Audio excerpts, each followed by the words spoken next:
Hello, my fine fellow FasCats. In this podcast, we are going to talk about the how, when, where, and why our preferred method of testing is the 20-minute power-based field test. Now, as a coach and coaches, we really like the 20-minute field test for three reasons. Number one, it's simple. Number two, it's easy to execute. And number three, it's repeatable. And all you need is a power meter and a head full of motivation. We're also going to cover why ramp tests overestimate your FTP. They sabotage your training zones. We're going to talk about the do's and the don'ts of field testing, to erg or not to erg, and Coach Cat's auto FTP detection, and of course, the execution of the field test. Plus, why field testing, in my opinion, is superior to laboratory testing for amateur athletes. Additionally, we're going to cover four more areas: how to set up your training for a good test. We're going to talk about the execution, common pitfalls, how often you should test, and then our favorite, analysis. And spoiler alert, a seventh grader should be able to interpret a good test. And if you're having to post your test results on Reddit or ask for help, there's a problem, because really it's as simple as, what was your average power output? So we're going to talk about that and more in this podcast today. Thanks so much for joining us. If you're listening on Friday when we normally publish, man, it's the last Friday in February, and it's going to be March, and it's going to be daylight savings March 9th. And then next thing you know, we're going to be riding after work, and the days are going to get longer, and the spring will be here, which is my favorite time of the year. But real quick, some announcements. We got four of them, similar to last week. We're having if you're listening on Friday, our group ride is happening tomorrow, March 1st. Join the FasCat Coaching Club in the Zwift Companion app. The ride is free, it's fun, most importantly, it's productive. We're going to do our longest ride ever as part of the plan, 2,500 kilojoules. We're getting longer, we're progressing, and as everyone remembers, we're going up to 3,000 kilojoules by March 30th. We're going to do the Uber Pretzel. So start training with us now if you haven't already. It's super fun. We have a great group over there, a couple of hundred athletes. We get on the Discord channel. It's like a live, active podcast. This is your chance to ask me anything: coaching, training, AI, you name it. On our last group ride, we talked about heart rate drift. We talked about your racecraft, taking it beyond watts per kilogram. We talked about which gravel races are worth doing, just to name a few. So get on the Discord channel. The link to the Discord channel is in the Zwift Companion app. RSVP for the ride so we know you're coming. There's two groups. There's an E group that's going to be rubber banded, and then there's an A group. But then what we do within the A group, we break up into A's, B's, and C's, and we do that on a watt per kilogram basis. And we are going to be doing the elevation out and back course on Zwift tomorrow. So please join us. It's super fun. The more, the merrier. Announcement number two, our Coach Call program is going strong. So if you want to talk with a coach, start a free trial of Coach Cat. We're going to send you an invitation to schedule a call with a coach, and you can talk about with them about setting up your training plan for the whole year and making sure it fits to your schedule. You can talk with the coach about your challenges, your limitations. You can just get general feedback on, is the custom training plan that you built right for what you want to accomplish? It's really awesome. And during that call, it's actually a video call. If you want, your coach will share their screen and give you a video tour of Coach Cat, show you how to do things like, as I said, setting up your training plan, going through the data analysis, syncing your data, anything under the sun. You can also share your screen if you want to, and then the coach can walk you through what they think of your plan. So it's really awesome. It's free. It's included. So if you've been on the fence about signing up for Coach Cat, if this coaching call helps you get over the fence, we hope so. And we look forward to talking with you. All right. Announcement number three, our juniors ride free program is also going strong. So thank you, parents, for reaching out. It's been great to help you get your juniors on the program. But the announcement is we have two brand new junior programs that are going to support this program. There's a preseason one, and then there's an in-season one. They're designed to help the NICA student in mind, and they include team and skill practices, and then your favorite parents, maybe days where we actually encourage the junior to ride with you and the family. We also, say, hey, this is a good day to not ride and do your homework, for example. Parents just reach out. All we need is an email address and then their date of birth, and we'll hook them up until their 17th birthday. Last announcement, we have 2 Steamboat entries available. If you are considering hiring a coach, they're going to be available through our one-on-one coaching program. So when you sign up for a year of annual coaching with a FasCat coach, you can get an entry into Steamboat. These are a $500 entry. They're going to be included when you sign up for a year with a FasCat coach. Obviously, that'll include training for the Steamboat Gravel event coming up June 27th and 28th, and then all your training after that, because you'll probably do more than just Steamboat. So those are the announcements. Thank you for sticking around. Let's talk testing. Now, a little background, just a level set. So my thoughts on testing come from my former life as a scientist, where testing and data, they were a prerequisite, to the job. And we designed experiments to test the tests. And we would spend months validating our work with, you guessed it, more tests, more controls. We did one project where we had a hypothesis. We designed an experiment, and we spent 6 months testing whether that experiment's data would produce the proper results. And then when we were done and validated the test, then we actually tested for the results and the performance. And that was a big deal. 6 months worth. So you combine that experience from a scientific standpoint, and I've been having athletes test for over 20 years now. So real world testing experience that we're going to share with you in this podcast. And let me tell you, I've tried every single test there is. And in my opinion, there is no better test than the 20-minute field test. And we're going to talk about why. But first, let's start with why you test. And you're going to hear a lot of things on the internet, but I think the reason why you test is for 2 reasons. And they're as simple as this. Number one, the question you want to ask and answer from a field test is, are you improving? Is the training that you have been doing working? Simple as that. If your power goes up, conclusion is yes. Power goes down, conclusion is no. You need to do different training. Power does not go up and you thought it would, then you need to do different things in your training. Simple as that.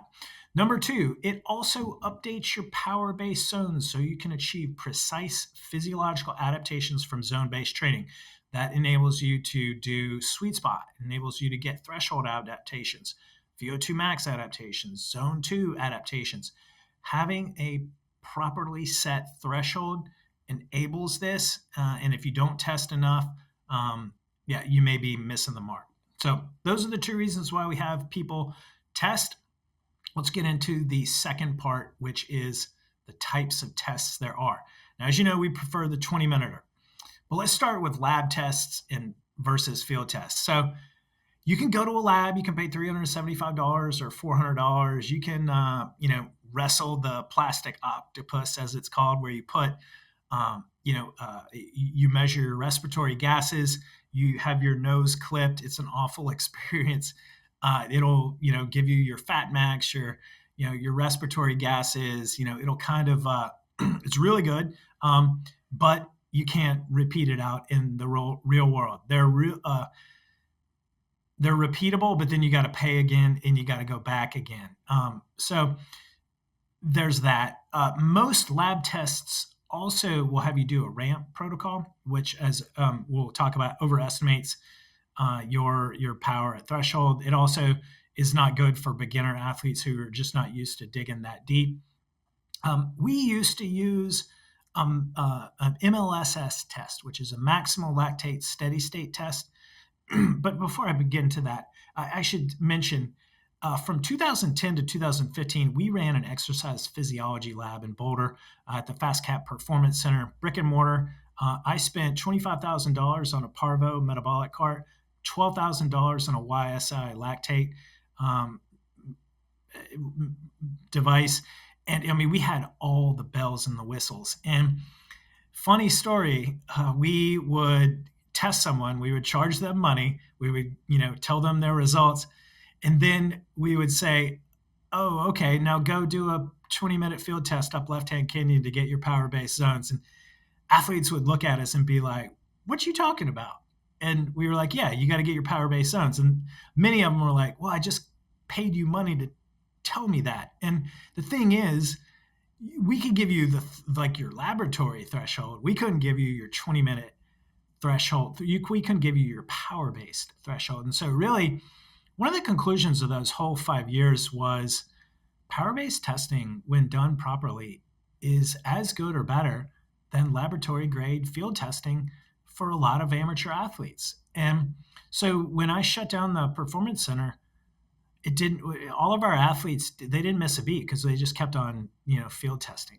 Now, during that time, we also did a study of indoor testing versus outdoor testing. And to do it, we had 10 subjects to do our field tests indoors, as hard as they could go, our field tests outdoors, as hard as they could go. Every single time, every single subject, power came in 10 to 15 watts higher for outdoors. That's one reason I don't like testing indoors. And this goes for doing a 20-minute test. We'll talk about that. If you have to do your field test indoors, that's fine. But just know it was indoors. And then when you test outdoors, you'll probably do more watts. Okay. So during the time, we started with a ramp protocol, and we quickly realized the fallacies and the limitations of that protocol. So we developed a maximal lactate steady state test, MLSS for short. Go look up the training tip on the FasCatCoaching.com website. Really proud of this protocol. I spent over a year developing it with hundreds of athletes. And the way that we did it, so you ramp the athlete up, and you're taking lactate we did a 4-minute ramp, 25 watt ramps. And then when the lactate broke off the baseline, that's when we began the first 10-minute steady state effort. And we took lactate readings 1 minute into the 10-minute effort, and then at 10 minutes in. And then what we would look for is if lactate stays steady or if it increases. Now, if it stays steady, then we move them up to the next ramp, usually 10 watts higher. So for instance, you'd ramp up to 240 watts, do a 10-minute, get 2 steady millimole readings, then ramp up to 250 watts. And then here's the kicker. So if lactate stayed steady during that second 10-minute effort, then they were at steady state, and we move them up to the third stage, 10-minute stage. If lactate broke then it just called their threshold the previous 10-minute stage. If lactate didn't break then we didn't know we did a good job with the protocol, because asking athletes to do more than 3 10-minute stages, pretty tough. So we got really good at identifying that. And that was the maximal lactate steady state test. That did replace power-based tests. Now, guess what? Really difficult to do. You pretty much need someone to help you out to do that. If you got one of those portable handheld lactate meters, go for it. Be my guest. Still think you're going to do 10 to 15 watts under what you could do outside. So that was our answer to laboratory field testing. And again, we had $35,000 invested in laboratory equipment, but you could just do a 20-minute test. So there's that. So that's kind of also my perspective on laboratory grade testing. Now, on the internet, Instagram, YouTube, you're going to see super cool videos of pros and their coaches taking lactate readings out of their ear at the top of a climb.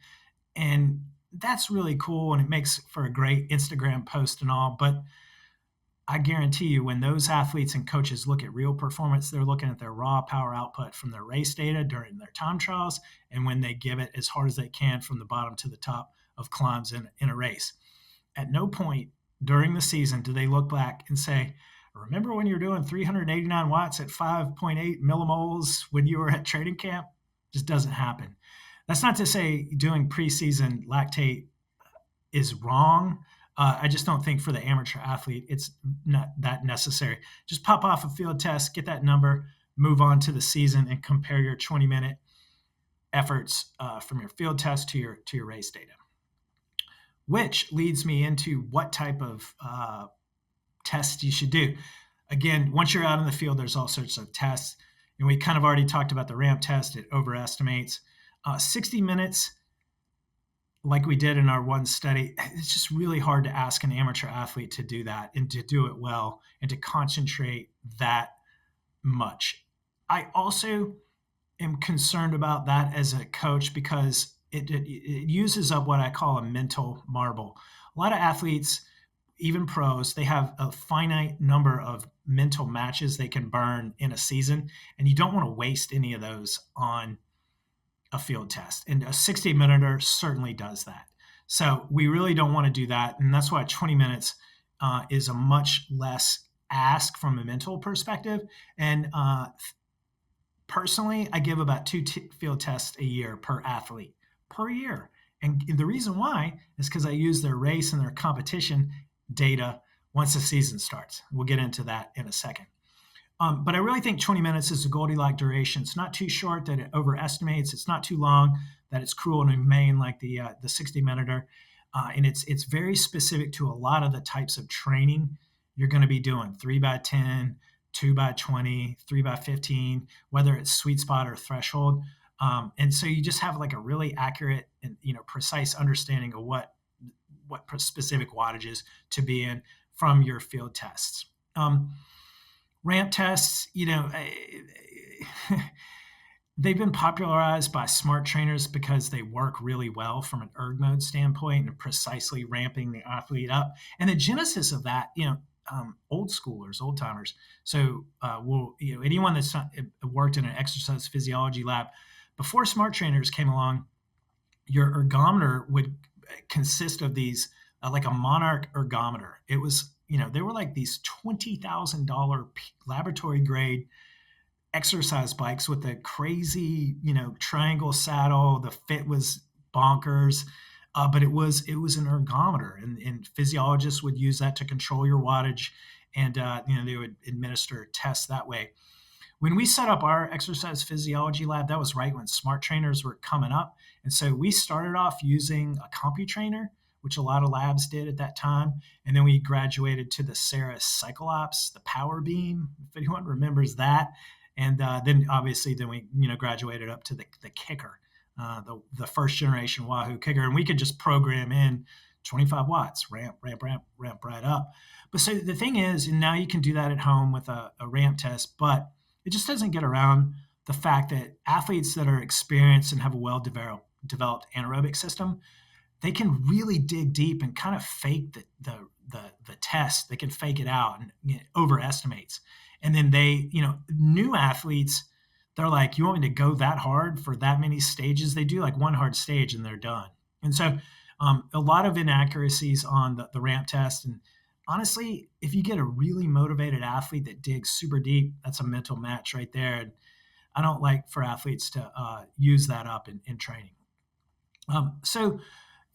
Yeah. And then the other thing about ramp tests is, when are you going to do a ramp test in a race? And you lose that opportunity to have apples to apples, comparisons between your testing data and your competition data. It's just not the same. And if you ask yourself, well, my threshold from a ramp test was this, but then I did a 20-minute effort at that. It's like, that's apples to oranges. I mentioned in the announcements, how the Discord channel was the opportunity to ask me questions. We literally had this question. One athlete, raised his hand, and they were like, my sweet spot zones feel like they're too hard. And we asked, several questions, do you have your FTP accurately set? And we finally got to how did you set your FTP? And they said ramp test. And so right away, we knew, okay, you probably overestimated it, and then therefore your sweet spot zones were too high, and then therefore that's why they felt too hard. And sure enough, the athlete did a 20-minute test, came in a little bit lower, and voila, all the training is more accurate, and then it doesn't feel as hard. So anyway, Before I move on to the next part of setting up your training for a good test, the gold standard of a field test is a time trial. And you know, when we originally came up with the definition of FTP, it was like, it's got to be the 40K, and the 40K is going to be 60 minutes. By the way, a 40K is anywhere, depending on the level of the athlete. It can be sub 50 minutes. It can be 65, 70 minutes. It really depends on the level.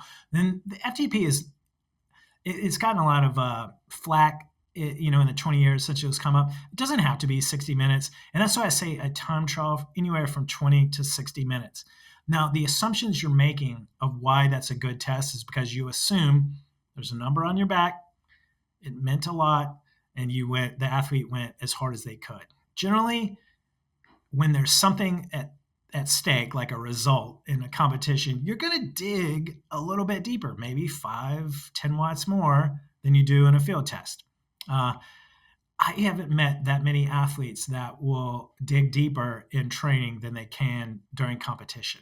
Some, but not all, but generally most athletes dig deeper in competition. Therefore, a 20-minute or greater time trial and or hill climb that's steady yields a really great field test. So if you're a coach or if you're an athlete and you got those coming up in your racing schedule, you can use that as your field test, and that voila, you just saved yourself a field test. Because you don't need to do a field test one week and then go out and do the same thing the next week unless you're doing it for like pacing or you just want to see how you do. But anyway, back to that saves you a mental match. And so but if you have like a weekly or monthly time trial or hill climb series like they used to have back in the glory days of road racing, you may not have to do a field test. You could do one in the middle of your off season just to check, update, make sure you're not, make sure you just update your zones. And then you can use that first time trial of the year as a way to update your zones and, do that field test. That's how it just kind of depends on the resources that you have. So let's talk about setting up for a good test. And what we mean is what I call aligning the planets. A lot of athletes, these field tests are so good and they're so sensitive. They're really they're sensitive to fatigue. So in order to circumvent that, what I like to have athletes do is test at the end of a rest week. And so therefore, you're not comparing tests where one time the athlete was fresh and one time the athlete was fatigued. It's like fresh to fresh. It's just their best. And what do I mean by setting them up? It's at the end of a rest week. So the rest week is going to be this: Monday, Tuesday off, Wednesday 2x10 threshold efforts, Thursday off, Friday openers, Saturday tests. Standard every time. And so they test twice a year, and twice a year they do that same rest week. And twice a year they do the same field test, same power meter, same protocol, same everything. And so it really, that's what I mean by aligning the planets. Now, once in a while you'll get like a snowstorm and you can't test outside, and the previous test was outside, so you really want to make sure you do it outside. This is where a good coach comes in and just helps you figure out what to do. Very common in Boulder, especially in the preseason, where we get these snowstorms, and the best places to do the field test in the canyons, it's snowed under, and it's like, weather gods are messing with my field test. But anyway, I like for athletes to do a test when they're fresh. Now, you as a coach, you may be training an athlete to test for a time trial that's in stage 3 of a stage race, and you might want to have them test when they're fatigued to test their durability for that stage 3. Maybe they're a Tour de France athlete, they got to do a time trial in the 3rd week, so you don't really want to take a rest week because that's going to not be an apples to apples comparison. Big example is the Gila. Long ago the time trial was on stage 1, now it's on stage 3. So if you're training for an event like that, you might want to test when you're on the 3rd day of a interval training block. Now, we just had the Valley of the Sun. That was stage 1. And, presumably, the athletes are really going for it. They took a rest week beforehand. So therefore the rest week leading into the test is apples to apples. In any case, that's how I set up what I call aligning the planets. You got to talk about the openers workout. You got to talk about the warm up protocol. Real quick, your power meter needs to be calibrated, batteries in. Nothing worse than a field test going wrong when you're 17 minutes deep and your batteries poop out. That's like, you don't get any of the results and you did like 85% of the effort. That's happened, by the way. Bike maintenance, also flat tires during a field test, game over. Don't let that happen. So then the week before, when you're taking the rest, the time that you would normally spend training, do some bike maintenance. Check your power meter. Fresh tires if you need it. Make sure the chain's working. If you're going to do it on the trainer, make sure everything is set up there. Let's talk a little bit about course selection. Let's talk about outdoors first and then indoors next. So we were just talking in the coaches meeting this past Tuesday, and we were talking about like climbs and all that. And then Coach Ricky raised his hand. He's like, the best field test I've ever done is on a dead flat course. And the point is that works too. What you just want to avoid is undulations in the road where you're not pedaling for like more than 5 or 10 seconds. It's just got to be a steady, constant pedaling effort. We have the Flagstaff climb here in Boulder, Colorado. It's a wonderful benchmark. The problem with doing a field test is the pitches. 1 minute it's 10%, next minute it's like 1.5%. You go around the switchbacks, it's back to 8%. Then it levels off to like 3%. I've had many pros cry because they just couldn't adjust or hold steady power during a field test up that thing. And it's true. You get everyone that's done a hard effort up Flagstaff, you get around the Flagstaff house and it goes from like 10% down to 1.5%, and your power just plummets.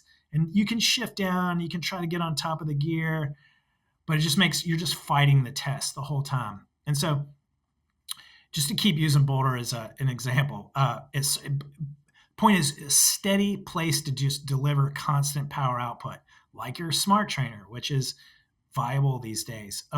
But left-hand canyon is a little bit better. The problem with left-hand canyon, it's not steep enough. It's shallow. And when it shallows out, your power drops. It's really frustrating. I've actually quit field tests up left-hand canyon for that reason. Sunshine Canyon's pretty good. The problem with Sunshine Canyon is, if you're over about 4.5 watts per kilogram, you run out of road. And so you get there's this one section right past Poor Man's, and it just flattens out. And so you're doing a great test. You're 17 minutes deep, and then the road flattens out, and then you can't hold the watts anymore. It's like poop. So anyway, avoid Sunshine Canyon if you're over like 4 watts per kilogram. A great place to do a field test is north of Highway 66, called the Box, just on the way out to Carter Lake, that sort of thing. But if you're in any part of the country, if you got a steady climb, 2 to 4% grade that's going to last you for 20 minutes or more, go for it. If you live in a flat area where you can give it for 20 minutes free of stop signs, like traffic light intersections, anything like that, any left-hand turn where you got to yield to traffic, that's going to mess up your test. So you just look for a course where there's all right-hand turns. For goodness sakes, please be careful and make sure no cars are coming if you're gonna do that. Maybe you can do it, part of a test where it's an out and back, and you can spend 5 to 8 seconds doing a 180. Not preferable. Sometimes you can make it work. Or you may be still deep in the winter, you're going to need to do it on your smart trainer anyway. So let's talk about indoor field testing. Great. There's really 2 ways to do it. Let's just use Zwift as an example. This was a question from a user over this past weekend. So you got your field test on your training plan. It says 20-minute field test. This workout is going to take you through a scientific warm-up protocol, which lasts 30 minutes. It's going to start you off in zone 2. Then you're going to do a tempo effort. Then you can progress into a sweet spot effort. And then you're going to do 2 by 30 seconds on about zone 6, not full gas, but pretty darn close. And then it's going to chill you out back like zone 1, zone 2 watts for 2 minutes, 3 minutes. You're really going to catch your breath, get some free wheels. just, one last final heap of motivation, then you just give it. Now, the key to this is turn off the erg mode when you get to that part. You can use the erg mode before that, but you got to turn it off when you start the test. The reason being is we're a glass half full type of coaching company over here. And if that erg is set to 250, but you can do 275, the erg mode is going to limit you to 250, and then you'll never get a true representation of how hard you can go. So please remember to turn the erg mode off. Very, very crucial. Now, the other way you can do it, you don't have to export your workout. You can, on Zwift, you can choose the Road to Sky, get over to some of those climbing courses.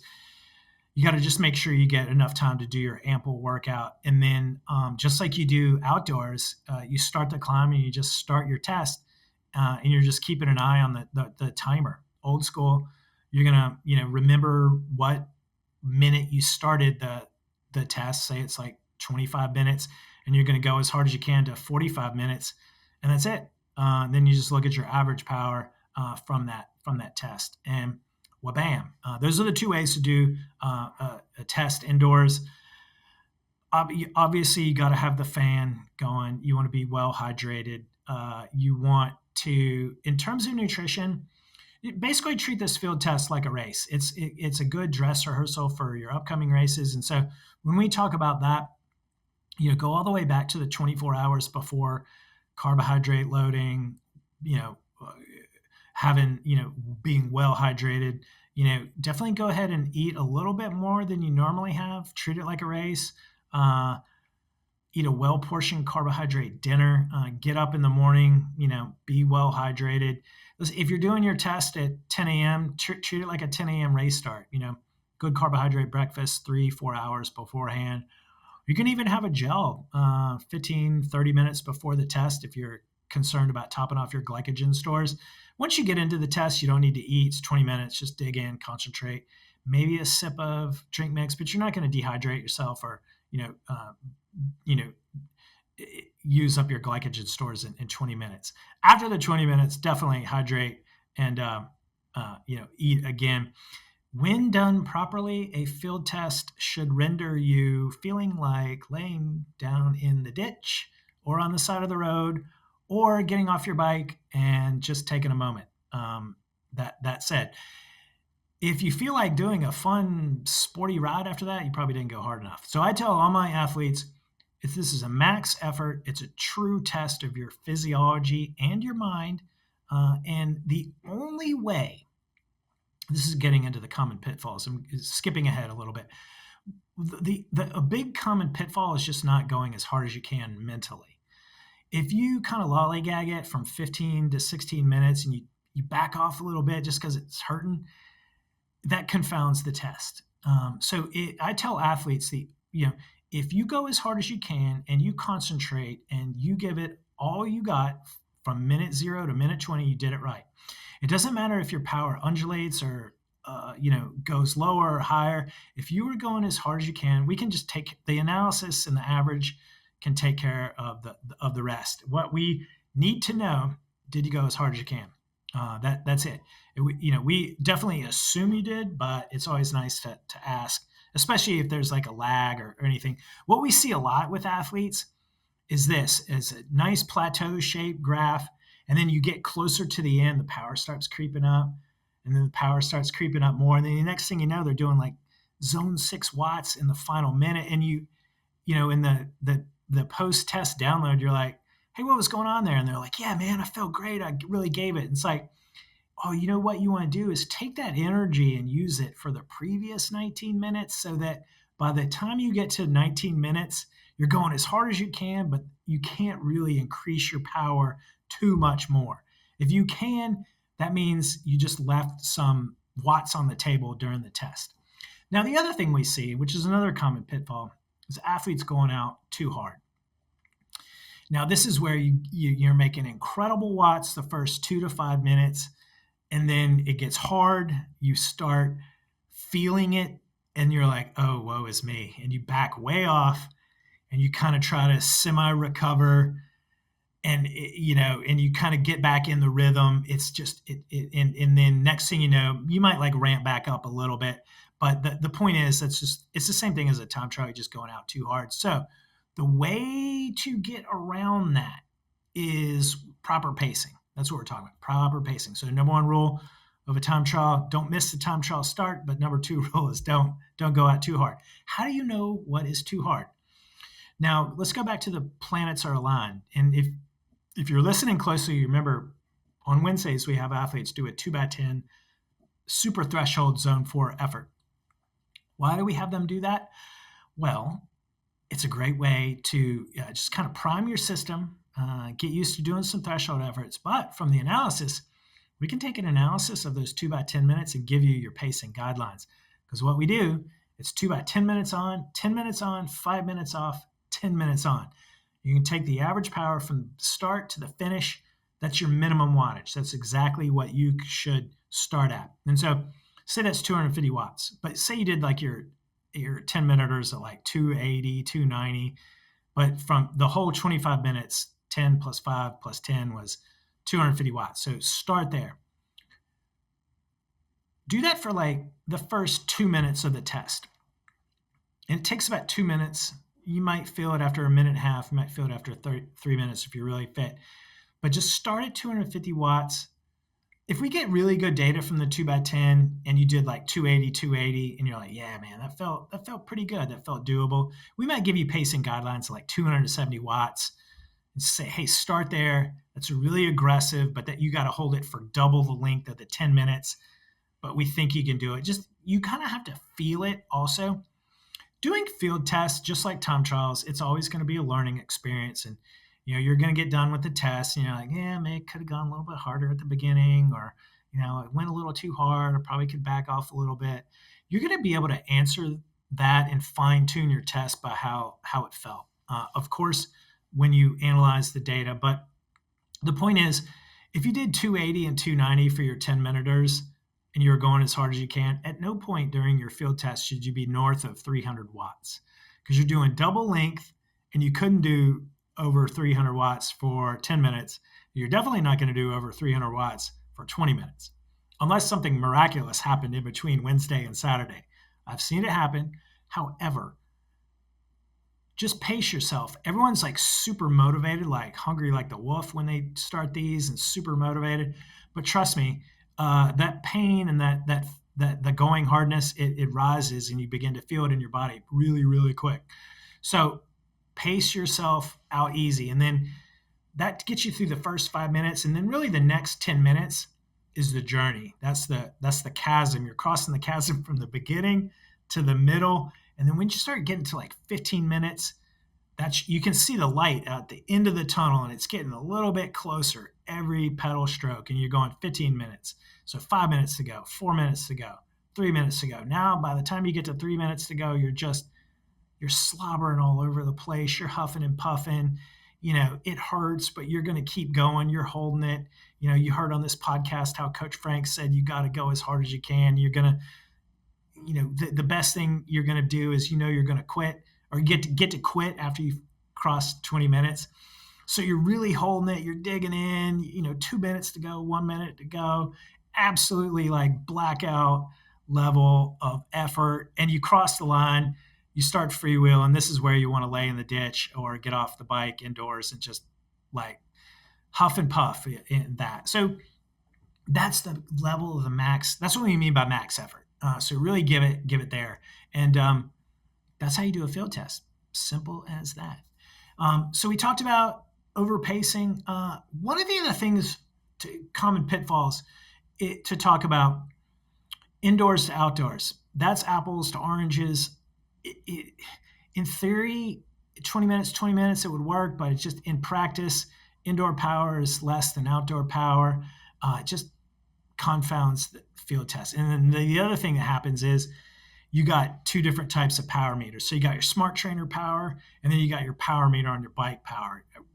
It would be great for my gray hair if those two numbers were the same, but they're not.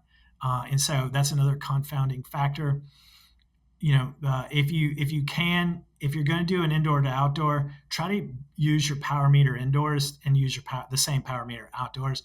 I generally find smart trainer power to power meter power indoors to outdoors is like, that just wrecks a test, especially if you really want to, if you're going to see improvement more than 25 watts, maybe not. But if you're really fine tuning 5 to 10 watts within the percent mean variance of these accuracies of these power meters, it's tough. So there's that. Also, hot versus cold.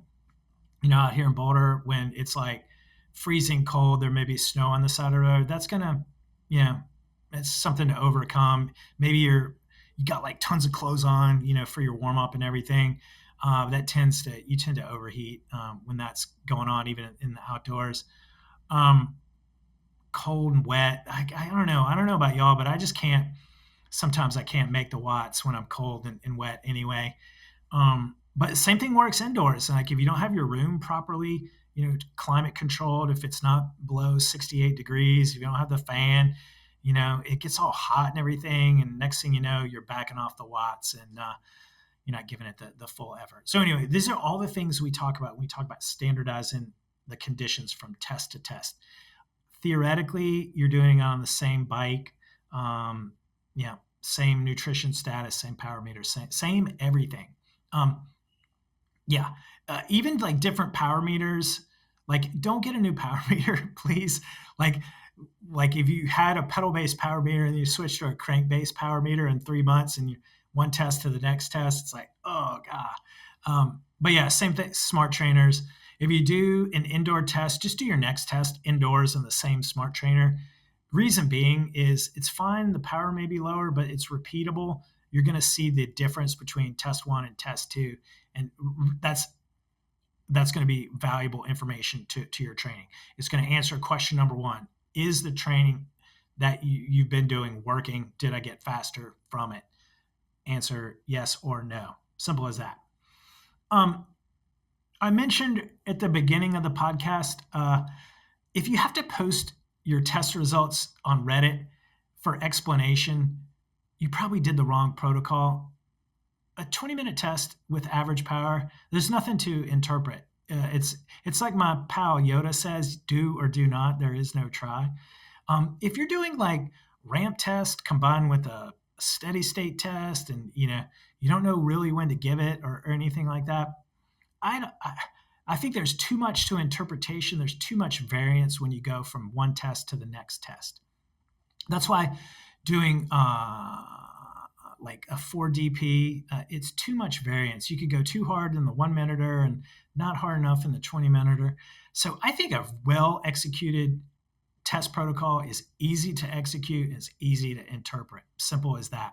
If there's any doubt about if you did the test right or wrong, I think that just confounds the test result. So that's my little rant on that. I touched on how often you should test. Definitely not every 4 to 6 weeks. Physiological half-life of improvements is on the order 2 months at the most. But really, when you're doing this is the beauty of field testing, 20 minutes.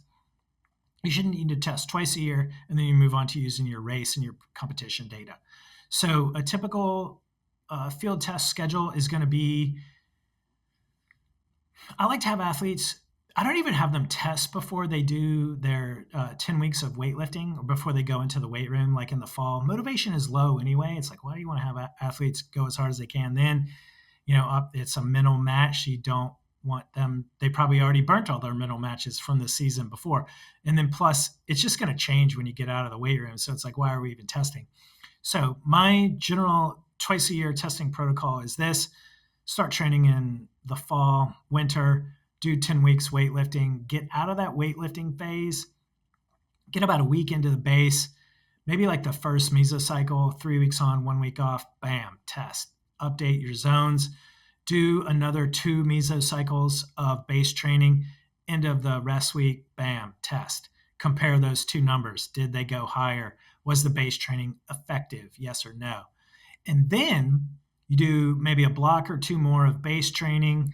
Maybe by then you're doing some fairly hard group rides. Guess what? Going hard for 20 minutes in a group ride is apples to apples comparison to a field test when interpreted properly. And you can deduce that your FTP has increased from hard group ride efforts above and beyond what you've previously done on a 20-minute field test. I do it all the time. I really like it. This is why I like the 20-minute field test. Can't do that with a ramp test. So group ride seasons are great, but then you have like some major races coming up in the early spring. That's gonna either be like I said, a time trial or a hill climb. A lot of athletes, when back in the olden days when we had crits, when you did a really hard crit, you can use the average and normalized power for the 45-minute crit, especially for the athlete that was like hanging on the whole time, which was common back then. Even in a gravel race, if you're going to go do a gravel race and you're a 45-year-old master, you've been riding for 3 years, and there's pros on the front line, and everyone goes balls out and tries to hang and make the front group. Guess what? You just did a killer field test. Of course, there's like pacing and everything along there, but you're going to get a great piece of data out of that start. So I look at everything from that first hour of power down to 20 minutes, even the first 10 minutes. The longtime listeners will remember we did a podcast this past early summer on your training is not hard enough, gravel workout simulation. That workout is also a great, just like data point to compare to your 20-minute field tests. So so I digress, but that's how I structure testing with athletes. After the weights, and then midway through the base, and then I move on to competition data. Once in a while, the competition may not have been hard enough, or we feel like we haven't tested it in, like, this could be like 5 or 6 months. I'll have an athlete, this is cyclocross athletes, a lot of times I'll have them test in June or July. But those are exceptions. Very rarely do you have like a gravel or a road athlete that started training in the fall, winter, and then they do some early season races. Very rarely do I need to have them test in the summer. By then, you're really protecting their mental matches, and you don't want to waste one on a field test. Really important. Same thing with, like, that's another reason why I just don't have athletes test that often. A lot of coaching intuition goes into that, where you're like, wow, this athlete's going really good. Their workouts are becoming easier. Their average power for their VO2 max and their threshold intervals are higher and higher and higher. That's all you need to know. I don't think there's value in wasting a mental match or a training day or trying to, align the planets in the middle of the season when they're just going to do another race coming up really soon. And by then, guess what? Yeah, the greatest performance data is performance itself. I didn't say that. Dr. Andy Coggan said that, but that's the truth. At that point in the season, racing is the best indicator of performance at that point. So don't really need to test. So that's my twice a year testing protocol. I think we talked a little bit about interpreting the results, but let's talk a little bit about interpreting a 20-minute effort. Now, we don't take your 20-minute power and say that's your FTP. We don't enter that into the zones. We know that you can do more power for 20 minutes than really you can steady state FTP traditional definition. If you do like 40 minutes max effort, we'll call that your FTP. But generally, the way we interpret the test, it's going to be 20 minutes minus 5 to 10%. And so a little bit of this is coach's intuition. If you don't want to, if you're a new athlete, maybe definitely slow twitch, triathlon, gravel race or diesel, new to the sport, you've never really done, much competition that's anaerobically inclined. 20 minutes, 20-minute normalized average X power minus 5%, done. If you're like a crit racer, cyclocrosser, track star, like a lot of professional athletes, road racers that are just really gifted anaerobically, they can fake out the test, even a 20-minute test, a little bit. And what they're doing is they're deriving energy from their anaerobic system. And then while they're doing that test, it's primarily an aerobic effort, but they're getting a portion of that power output from their anaerobic system. And so what we do with that is we just estimate an additional percentage off that 5%. 7.5 is what I'll do with a professional athlete a lot of times. 10% if that we know they're like a sprinter, for example. So especially if they're a fast twitcher, that's a 20-minute test minus 10%. Honestly, sprinters might not even have them test more than once a year. In fact, it's just like, let's test, set up your zones, but after that, performance-based, since you're not even performing, your performance is for 5 seconds or 150 meters or 250 meters, really anaerobic work. So a lot of times the utility of a 20-minute test for a sprinter, less important. I digress, but that's basically how I analyze or take the 20-minute power and apply that to FTP. So to estimate 20-minute power times 0.95, that's minus 5%. Use that number, enter it into your training zones in CoachCat. You're good to go. Simple as that. A lot of times athletes will they'll do a bunch of sweet spot workouts, and what used to feel hard then became more manageable, then started to feel easy. Guess what? That's a sign that your FTP is increased. You can arbitrarily increase it. You could just wait till the next time that you test. That's more or less how we use it. Software, normalized power is good. When steady state field test, average power should be more or less identical to normalized power, should be more or less identical to X power.